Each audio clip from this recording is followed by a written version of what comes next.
Mana moshni chiroq so'raganlarga zo'r chiroqlarimiz keldi akalar, mana qaranglar yonishiga. Bitta uleslar sariq yonadi akalar, liniyali bo'ladi. Bitta uzib turib, bitta uleslar mana oq bo'ladi akalar. Bitta uzib turib, bitta ulasalar mana sariq bilan oq yonadi akalar. Bitta uzib turib, bitta ulasalar akalar mana margat qiladi, oq sariq.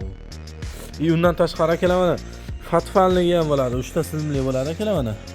Bu fatfanligi qizil bo'lib atrofiga yontiradi. Hozir buni qanaqa darajada kuchliligini ko'ramiz sizlar bilan. Akalar sariq rangdagisini ko'rishingiz mumkin. Mana qanaqa olishini. Qaranglar mana. Ko'ryapsizlar mana. Mashina apparati ham kuchli bo'lib ketdi-ku bu. Mana akalar bu oq rangni o'zi bo'ladi akalar, mana qaranglar. Mana akalar. Oqi ham vashshi dalisi zo'r. Mana akalar 4 ta lupali bo'ladi mana hozir. Mana akalar 4 ta lupali. Mana sariq bilan oq bo'ldi mana qaranglar. Katta mana sariq bilan oq ko'ryapsizlar mana.